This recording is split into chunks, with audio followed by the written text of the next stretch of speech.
दोस्तों कैसे हैं आप लोग। उम्मीद करता हूँ आप लोग स्वस्थ होंगे, मस्त होंगे, अपनी पढ़ाई में व्यस्त होंगे। तो दोस्तों आज का वीडियो हमारा है क्लास 12 हिंदी के लिए। तो देखिए दोस्तों, आज के वीडियो जो हमारा है ये सुदर्शन का वीडियो है। यानी आज के वीडियो में हम ऐसे ऐसे टॉपिक को पढ़ेंगे जिसका कोई तोड़ नहीं है। सुदर्शन चक्र जो था, जिसे भगवान श्री कृष्ण अपने हाथों में धारण किए हुए रहते हैं, देखिए उसके सामने कोई भी अस्त्र कार्य नहीं करता। तो आज का जो वीडियो है, इसके सामने अगर आप ये वीडियो पूरा देख लेंगे तो बोर्ड एग्जाम में कोई भी ऐसा टॉपिक नहीं होगा जो आपको पीछे छोड़ सके आपको अच्छे नंबर पाने से। तो आज की वीडियो में ऐसे ही सुदर्शन टॉपिक को पढ़ेंगे जो कि बहुत ही इंपॉर्टेंट है, जिसका कोई तोड़ नहीं है। तो वीडियो में लास्ट बने रहिएगा। 100% बोर्ड एग्जाम में ये प्रश्न आपके आएंगे। तो लास्ट वीडियो देखिएगा। अगर आपको वीडियो पसंद आए तो वीडियो को लाइक कर दीजिएगा, चैनल अपने सब्सक्राइब कर दीजिए, बेल आइकन को प्रेस कर दीजिए और दोस्तों के पास वीडियो शेयर कर दीजिए। आइए वीडियो को करते हैं स्टार्ट। देखिए आज के वीडियो में हम क्या पढ़ेंगे। आज में हम बहुविकल्पीय प्रश्न को पढ़ेंगे और गद्यांश को पढ़ेंगे, पद्यांश को पढ़ेंगे, जीवन परिचय पढ़ेंगे, कहानी और खंड काव्य को पढ़ेंगे। तो यहाँ पे देखिए हम इतने पूरे टॉपिक को आज के एक ही वीडियो में समाप्त करने वाले हैं, पूरे टॉपिक को। तो देखिए पहले हम पढ़ेंगे बहुविकल्पीय प्रश्न को, जो कि हम हमारा 10 नंबर का आता है। तो आज के वीडियो में 10 बहुविकल्पीय प्रश्नों को पढ़ेंगे जो कि बोर्ड एग्जाम के लिए बहुत ही ज़्यादा इंपॉर्टेंट है। उसके बाद हम महत्वपूर्ण गद्यांश को पढ़ेंगे जो कि हमारे बोर्ड एग्जाम में 10 नंबर का आता है। फिर पढ़ेंगे हम महत्वपूर्ण पद्यांश को। फिर हम पढ़ेंगे क्या, महत्वपूर्ण पद्यांश को पढ़ेंगे जो कि हमारे बोर्ड एग्जाम में 10 नंबर का आता है। उसके बाद पढ़ेंगे हम लेखक का साहित्यिक परिचय, भी 5 नंबर का क्वेश्चन हमारे बोर्ड एग्जाम में आता है। और कवि का साहित्यिक परिचय भी हमारे बोर्ड एग्जाम में 5 नंबर का आता है। कहानी भी 5 नंबर का होता है और खंड काव्य भी 5 नंबर का आता है। यानी आज के वीडियो में हम 50 नंबर कन्फर्म करने वाले हैं। तो आज का वीडियो बहुत ही इंपॉर्टेंट है, वीडियो को लास्ट तक देखिएगा। आइए वीडियो को करते हैं स्टार्ट। देखिए पहले हम पढ़ते हैं बहुविकल्पीय प्रश्न। तो देखिए जो बोर्ड एग्जाम में लगातार पूछे जा रहे हैं उन्हीं सभी प्रश्नों को हम पढ़ेंगे। तो पहला क्वेश्चन हमारा है कि कवि वचन सुधा के संपादक थे। देखिए यह क्वेश्चन हमारा 2014, 18, 19 और 20 में लगातार पूछा गया है। तो देखिए यहाँ पे ऑप्शन पहला है बाल कृष्ण भट्ट, दूसरा ऑप्शन है भारतेंदु हरिश्चंद्र, तीसरा ऑप्शन है प्रताप नारायण मिश्र और चौथा ऑप्शन है बद्री नारायण चौधरी प्रेमघन। तो इसका सही उत्तर हो जाएगा, जो कवि वचन सुधा के संपादक थे वो थे भारतेंदु हरिश्चंद्र। तो यहाँ पे हो जाएगा ऑप्शन नंबर हमारा दूसरा सही हो जाएगा, भारतेंदु हरिश्चंद्र। उसके बाद देखिए दूसरा क्वेश्चन हमारा क्या है। दूसरा क्वेश्चन हमारा है कि भारत दुर्दशा रचना है, यानी रचना किसकी है। तो यह क्वेश्चन 16 में आया था और 23 में आया था। तो पहला ऑप्शन है जयशंकर प्रसाद की, दूसरा ऑप्शन है राम कुमार वर्मा की, तीसरा ऑप्शन है भारतेंदु हरिश्चंद्र की और चौथा ऑप्शन है श्याम सुंदर दास की। तो देखिए जो भारत दुर्दशा है ये भी भारतेंदु हरिश्चंद्र जी की रचना है। तो यहाँ पे ऑप्शन नंबर हमारा तीसरा सही हो जाएगा। उसके बाद देखिए अगला क्वेश्चन हमारा क्या है। अगला क्वेश्चन देखिए हमारा क्या है, सरदार पूर्ण सिंह किस युग के लेखक हैं। देखिए पहला ऑप्शन है भारतेंदु युग, दूसरा ऑप्शन द्विवेदी युग, तीसरा ऑप्शन है छायावाद युग और चौथा ऑप्शन है प्रगतिवाद युग। तो देखिए यह क्वेश्चन जो है ये हमारा 2018 और फिर 24 में पूछा गया था। तो देखिए यहाँ पे देखिए जो सरदार पूर्ण सिंह है ये किस युग के लेखक हैं। तो ये देखिए द्विवेदी युग के लेखक हैं सरदार पूर्ण सिंह। तो यहाँ पे ऑप्शन नंबर हमारा दूसरा से हो जाएगा, द्विवेदी युग। उसके बाद देखिए चौथा क्वेश्चन हमारा क्या है। हमारा चौथा क्वेश्चन है कि जीवन और दर्शन पुस्तक के रचनाकार हैं। यह क्वेश्चन आपका 2022 में पूछा गया था।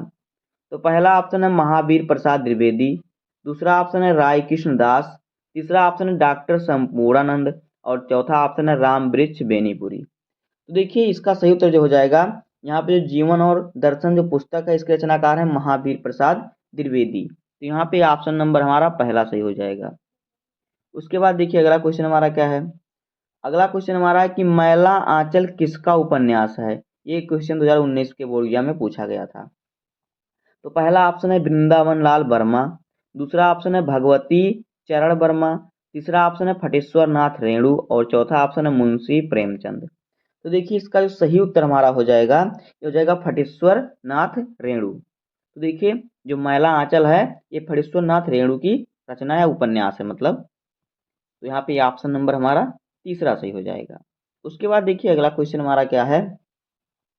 अगला क्वेश्चन है कि हरिवंश पुराण के रचनाकार हैं। ये भी क्वेश्चन 2016 में पूछा गया था। पहला ऑप्शन है देवसेन, दूसरा ऑप्शन है विमल देव, तीसरा ऑप्शन है पुष्पदंत और फिर चौथा ऑप्शन है स्वयंभू। तो देखिए इसका सही ऑप्शन क्या हो जाएगा, स्वयंभू सही नहीं होगा इसका सही ऑप्शन। इसका सही ऑप्शन क्या हो जाएगा? पुष्पदंत। तो यहाँ पे देखिए क्या हो जाएगा, सही हो जाएगा पुष्पदंत। बहुत लोग इसका स्वयंभू लगाएंगे लेकिन ये सही नहीं है, पुष्पदंत सही है। तो यहाँ पे ऑप्शन नंबर हमारा तीसरा सही हो जाएगा। उसके बाद देखिए 7वां क्वेश्चन हमारा है कि मैथिली शरण गुप्त का प्रथम काव्य संग्रह है। यह क्वेश्चन हमारा 2020 में पूछा गया था। तो पहला ऑप्शन है अनघ, दूसरा ऑप्शन है भारत भारती, तीसरा ऑप्शन है पंचवटी और चौथा ऑप्शन है सिद्धराज। तो देखिए इसका सही उत्तर हो जाएगा, वो हो जाएगा क्या? भारत भारती। देखिए यहाँ पे क्या हो जाएगा? यहाँ पे भारत भारती हो जाएगा, क्योंकि जो भारत भारती है इसका देखिए प्रकाशन कब हुआ था? ये मैथिली शरण गुप्त की रचना है, कह रहा है कि प्रथम काव्य संग्रह। तो देखिए इनका जो यहाँ पे पहला है ये भारत भारती जो था ये हुआ था 1912 में, इसका प्रकाशन हुआ था। कब? 1912 में इसका प्रकाशन होता है, किसका? भारत भारती का। लेकिन देखिए इनकी एक और रचना है रंग में भंग। किसमें? रंग में भंग। ये भी किसका? ये भी है मैथिली शरण गुप्त जी का। तो देखिए इसका प्रकाशन हुआ था 1909 ईस्वी में। यानी कि प्रथम जो रचना है ये तो यही होगी, प्रथम काव्य संग्रह रंग में भंग, क्योंकि ये तो 1909 ईस्वी में ही हुआ था। तो देखिए इसका ऑप्शन में यहाँ पे दिया हुआ नहीं है, तो इसलिए हम 1912 ही सही लगाएंगे। लेकिन इनकी जो प्रथम काव्य संग्रह रंग में भंग जो कि 1909 ईस्वी में प्रकाशित हुआ था, तो 9 पहले है ना, 12 बाद में आता है, तो इसलिए यहाँ पे दोनों जान लीजिए। आगे देखिए अगला क्वेश्चन है 8 नंबर क्वेश्चन कि कामायनी महाकाव्य में सर्गों की संख्या कितनी है या कितने सर्ग हैं? यह क्वेश्चन 14 में पूछा गया था, 17 में, 19 में और 20 में। यह हमेशा ही पूछा जाता है लगातार, इसका कोई वो नहीं है। हर बोर्ड एग्जाम में 12 के बोर्ड एग्जाम में हिंदी में हमेशा पूछता है। तो देखिए पहला ऑप्शन यहाँ पे है 9, दूसरा ऑप्शन है 12, तीसरा ऑप्शन है 15 और फिर चौथा ऑप्शन है 17। तो कामायनी जो है जयशंकर प्रसाद जी की रचना है, काव्य है, महाकाव्य है। तो यहाँ पे देखिए इसमें 15 सर्ग हैं। कितने सर्ग हैं? 15 सर्ग। तो यहाँ पे ऑप्शन नंबर हमारा तीसरा सही हो जाएगा, 15। उसके बाद देखिए 9 नंबर क्वेश्चन हमारा है कि सुमित्रानंदन पंत को सोवियत लैंड नेहरू पुरस्कार किस कृति पर मिला था? यह भी क्वेश्चन हमारा 2022 में पूछा गया था। तो पहला ऑप्शन है कला और बूढ़ा चांद, दूसरा ऑप्शन है लोकायतन, तीसरा ऑप्शन है चिदम्बरा और चौथा ऑप्शन है स्वर्ण किरण। तो देखिए इसका जो सही उत्तर हो जाएगा हमारा, वो हो जाएगा लोकायतन।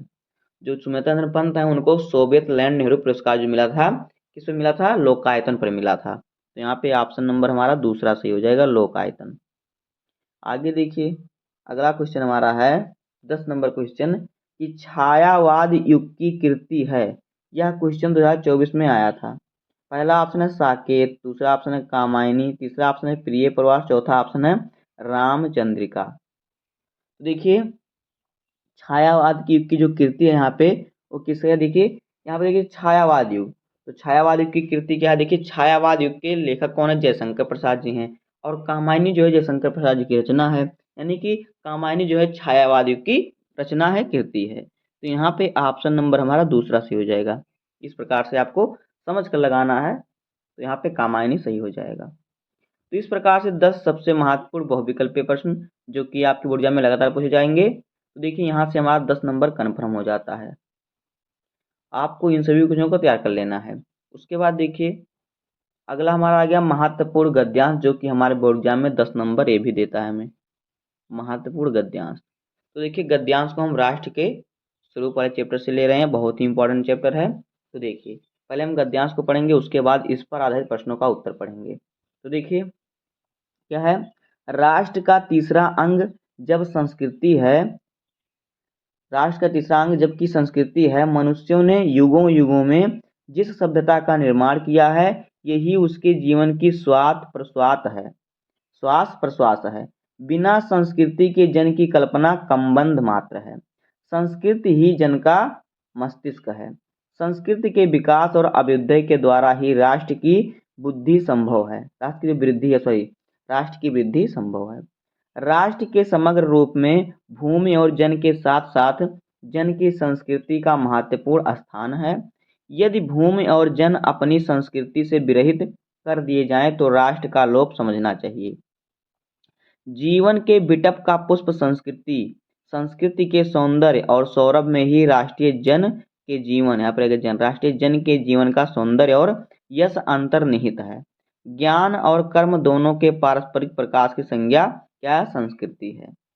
तो देखिए यह जो गद्यांश 2022 में और 24 में पूछा गया था, तो यह 2000 हमारे बोर्ड एग्जाम में भी आने का उम्मीद है इसका, तो इसलिए हमने इसको लिया है। बहुत ही इंपॉर्टेंट है, लगातार पूछा जाता है। तो देखिए ये हमारा हो गया गद्यांश। अब हमें क्या करना है? इस पर आधारित 5 क्वेश्चनों का आंसर देना होगा, जहाँ पे हमें मिलेंगे 10 नंबर। तो देखिए पहले हम देखते हैं, देखिए यहाँ पर इसके महत्वपूर्ण क्या है, संदर्भ पहले में इसमें लिखना होता है। तो पहला क्वेश्चन है, उपयुक्त गद्यांश के पाठ और लेखक का नाम लिखिए। तो देखिए जो है प्रस्तुत गद्यांश हमारी पाठ्य पुस्तक के गद्य भाग में संकलित एवं भारतीय संस्कृति के अध्येता डॉक्टर वासुदेव शरण अग्रवाल द्वारा लिखित है, जो राष्ट्र के स्वरूप शीर्षक निबंध से क्या है? अवतरित है। इतना आपको लिखना है संदर्भ में, तो यहाँ से आपको मिल जाएगा 2 नंबर। अगर आपको संदर्भ नहीं आता तो आप लिख दीजिएगा पाठ का नाम, राष्ट्र का स्वरूप, लेखक का नाम डॉक्टर वासुदेव शरण अग्रवाल जी। उसका दूसरा क्वेश्चन हमारा आएगा रेखांकित अंश की व्याख्या करने के लिए। देखिए यहाँ पे आपको कहीं भी रेखांकित दे सकता है पूरे गद्यांश में, तो इसलिए आपको क्या करना है? पूरे गद्यांश को समझ लेना है। तो हम पूरे गद्यांश को समझ लेते हैं, थोड़े से में उसी में से आपको लिखना होगा। तो देखिए वास्तव में संस्कृत जो है मनुष्य का मस्तिष्क है, और मनुष्य के जीवन में मस्तिष्क सर्वाधिक महत्वपूर्ण अंग है।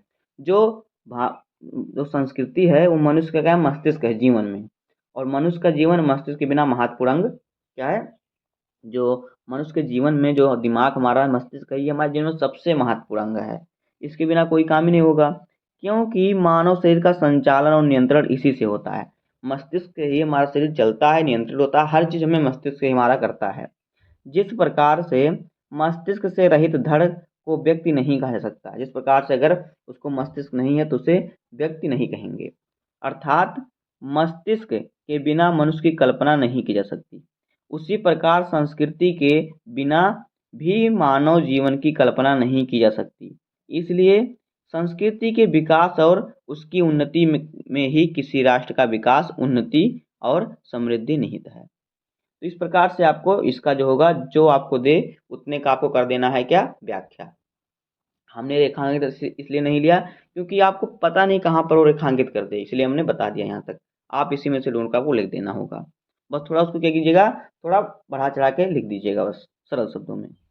उसके बाद देखिए तीसरा क्वेश्चन हमारा क्या है?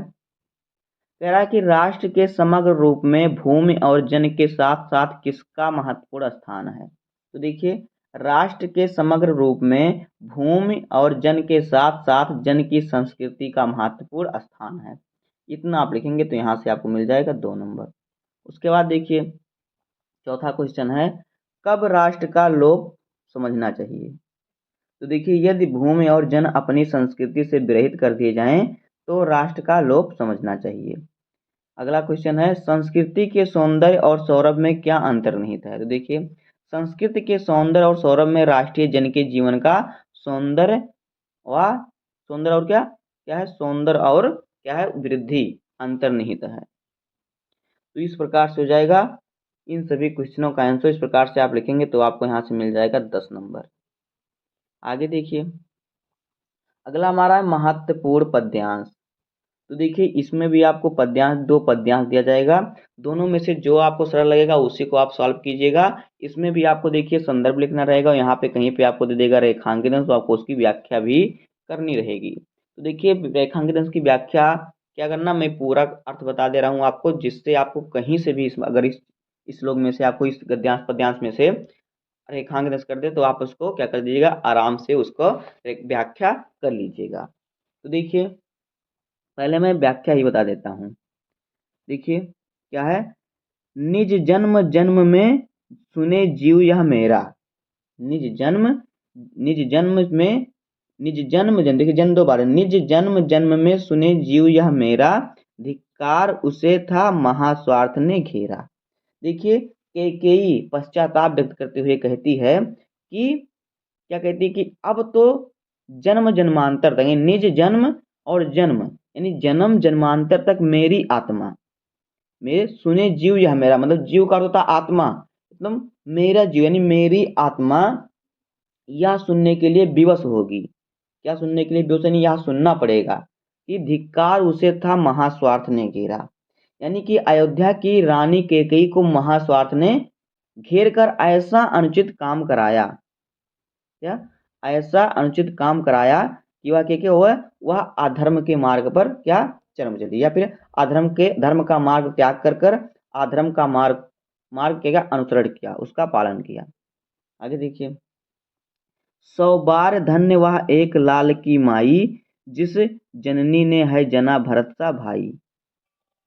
तो देखिए, कैकेयी की इन बातों को सुनकर, देखिए कैकेयी की इन बातों को सुनकर क्या हुआ, जो वहां पर सभा बैठी थी,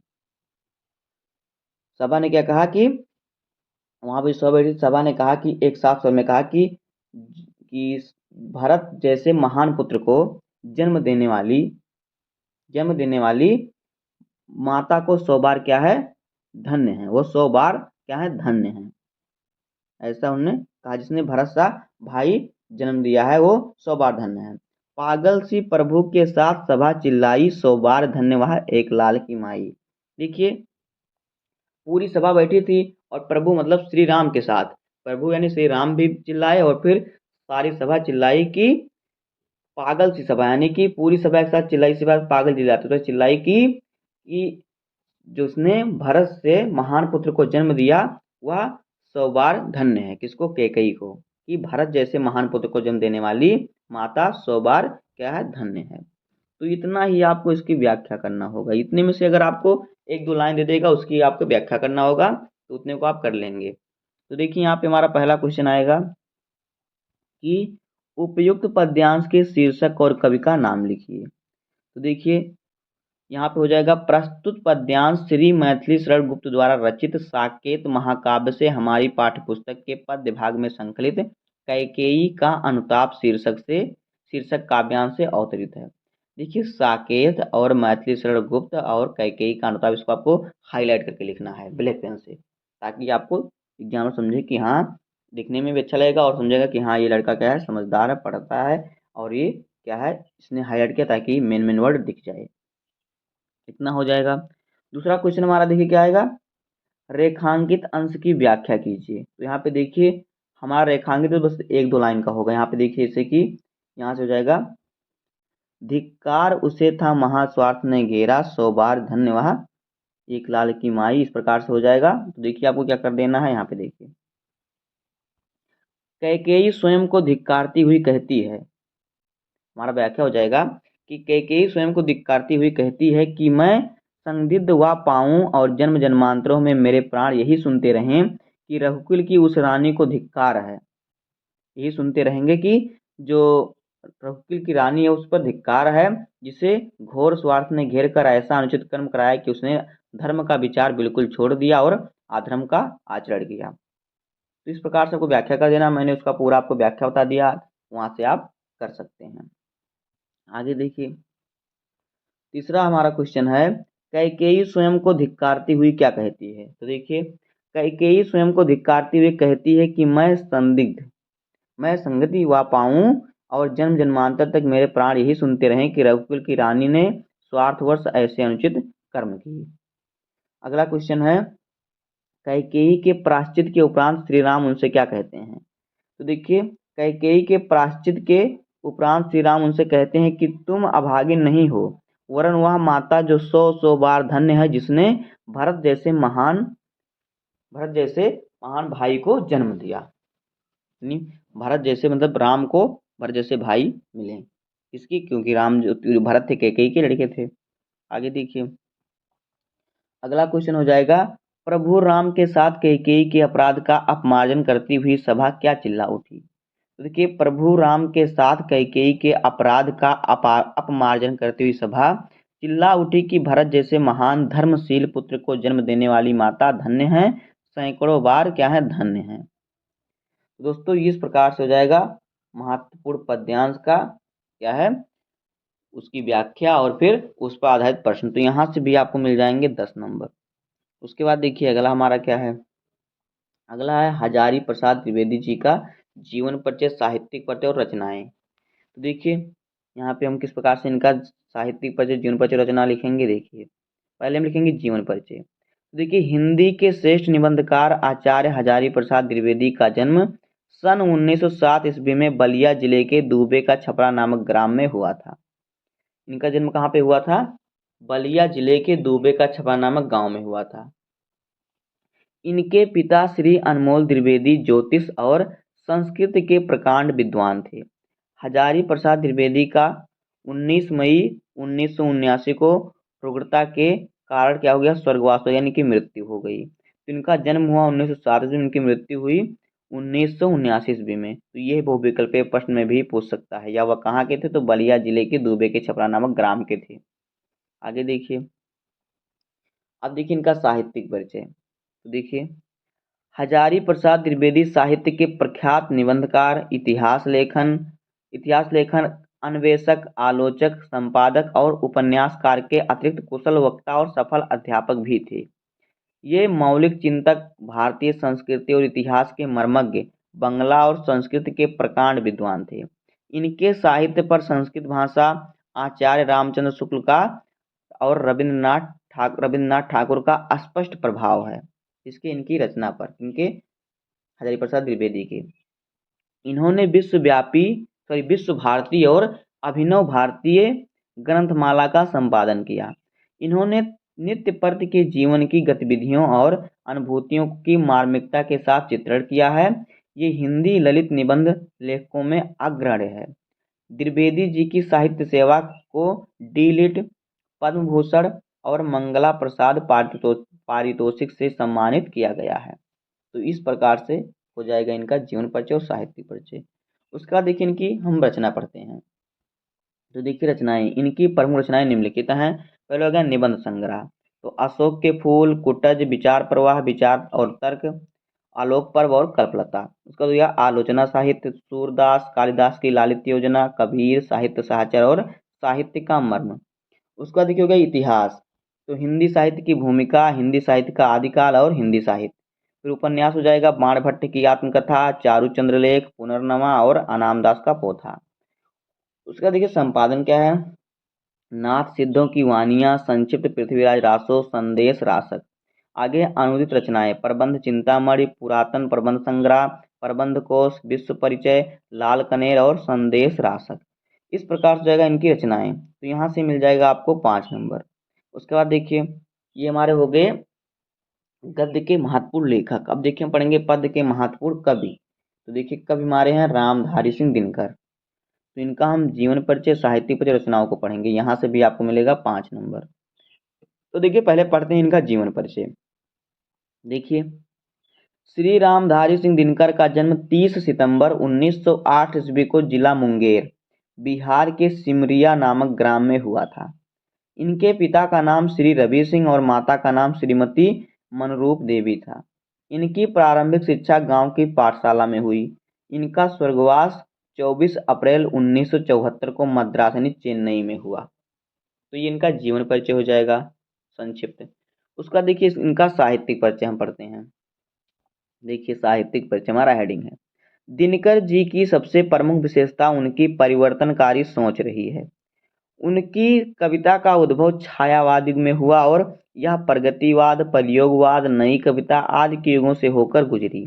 इस दीर्घ काल में जो आरंभ से अंत तक उनके काव्य में रही, यह है उनका राष्ट्रीय स्वर।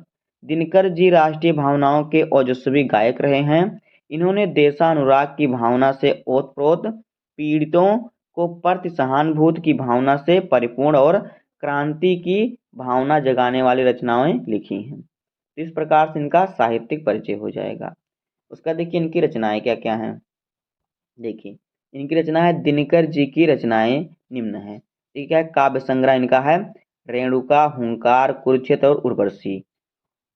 उसका बाद कविता संग्रह देखिए क्या है, रसवंती, द्वंद्व गीत, सामधेन, बापू, इतिहास के आंसू, धूप और धुआं, नीम के पत्ते, नील कुसुम, चक्रवाल, कविश्री, सीपी और शंख, परशुराम की प्रतीक्षा। उनकी देखिए स्मृति क्या क्या है, तिलक, हारे का हरिनाम आदि। और बाल साहित्य इनका है धूप धा, क्या देखें यहाँ पर धूप छां, मिर्च का मजा और फिर सूरज का ब्याह। तो ये हो जाएंगी इनकी रचनाएं। उसके बाद देखिए हमारा आ गया कहानी। तो आपको कहानी का सारांश लिखना होता है, इस पर भी आपको मिलता है 5 नंबर। तो देखिए हम बहादुर कहानी का सारांश पढ़ते हैं, जो कि मोस्ट इम्पॉर्टेंट है, ये हमेशा आता है। तो देखिए बहादुर कहानी का सारांश आपको किस प्रकार से लिखना है। देखिए अमरकांत जी द्वारा लिखित कहानी बहादुर एक मध्यवर्गीय परिवार में नौकर के साथ परिवारजनों द्वारा किए गए अत्यधिक कटु व्यवहार की कहानी है। यानी नौकर के प्रति परिवार के द्वारा बुरा व्यवहार का कहानी है जो बहादुर है।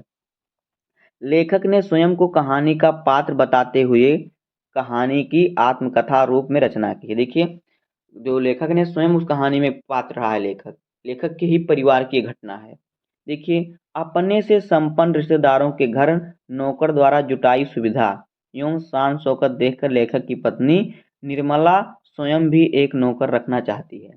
देखिए जो लेखक की पत्नी थी वो गई अपने रिश्तेदार के यहाँ रिलेशन में, तो वहाँ पे उनके घर पे नौकर लगे थे, तो उन्होंने क्या किया, नौकर को देखा तो वहाँ पे नौकर ज़्यादा काम कर रहे थे, अच्छे से सबका देखभाल कर रहे थे, तो वह देखकर उन्होंने भी सोचा कि मुझे भी एक नौकर रखना चाहिए।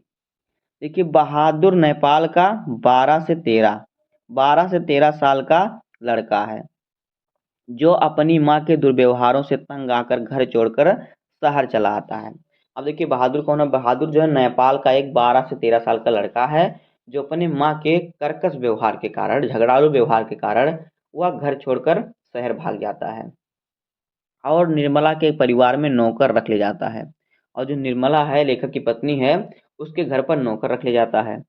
निर्मला और उसका परिवार बहादुर के प्रति पहले तो अच्छा व्यवहार करते हैं। जब शुरुआत में बहादुर जाता है तो उससे बहुत अच्छे से व्यवहार करते हैं, लेकिन धीरे धीरे क्या करते हैं, कठोरता बरतने लगते हैं। देखिए वह घर का सारा कार्य करता था, सारा काम करता है, इसके बावजूद उसके साथ गाली गलौज से मारपीट तक की नौबत आ जाती है। घर का सारा काम करता है, उसे मार भी पड़ती है और गाली भी पड़ती है। झूठी चोरी का इल्जाम लगाकर उसे अपमानित किया जाता है और पीटा जाता है। अंततः बहादुर घर छोड़कर चला जाता है। अब परिवार के सभी सदस्य उसे ढूंढते हैं, क्योंकि उसके कारण सब आराम के आदी हो चुके थे, सब कामों करता था, सब आराम को, यानी सबको क्या हो रहा, सबको आलस हो गई, उसका आराम की लत लग गई थी। बहादुर की उपयोगिता देखकर सभी अब अपना घरेलू कार्य करने से घबराते हैं। बहादुर के घर छोड़ जाने पर वे सभी पश्चाताप करते हैं तथा अच्छा व्यवहार करने की सोचते हैं, परंतु परंतु अब पछताए होत क्या जब चिड़िया चुग गई खेत। बहादुर में सहनशीलता और स्वाभिमान की भावना कूट कूट कर भरी थी। उसने इसी चरित्र के कारण यह कहानी हमें क्या है, प्रिय है। तो इतना आप लिख देंगे तो यहाँ से आपको मिल जाएगा 5 नंबर। आगे देखिए, तो दोस्तों देखिए अब देखिए हमारा लास्ट का टॉपिक बचा है खंड काव्य। देखिए जो खंड काव्य है ये आपको जिले के अनुसार होता है कि आपके जिले में कौन सा खंड काव्य आएगा, उसी को आप पढ़िएगा, वहाँ से आपको 5 नंबर मिल जाएगा। तो ये सबको मालूम होगा कि आपके जिले में कौन सा खंड काव्य आएगा। अगर आपको नहीं मालूम है तो हमारे चैनल पर उसका वीडियो पड़ा है, वहाँ से आप जाके देख सकते हैं सबसे सरल तरीके से। और अगर आपको क्लास 12 फिजिक्स केमिस्ट्री का न्यूमेरिकल चाहिए तो आप देखिए हमारे चैनल पे जाके आप पोस्ट में आप चेक करेंगे, वहाँ पे पूरा न्यूमेरिकल आपको हर एक चैप्टर का मिल जाएगा सबसे सरल तरीके से, वहाँ से आप पढ़ सकते हैं। तो उम्मीद करता हूँ आपको वीडियो पसंद आया होगा। अगर आपको वीडियो पसंद आए तो वीडियो को लाइक कर दीजिए, चैनल पे नहीं है तो सब्सक्राइब कर दीजिए, बेल आइकन को प्रेस कर दीजिए, क्योंकि बोर्ड एग्जाम के हर इंपॉर्टेंट टॉपिक का वीडियो आपको चैनल पर डेली मिलता रहेगा। तो मिलते हैं किसी नेक्स्ट वीडियो में, तब तक के लिए धन्यवाद, जय हिंद।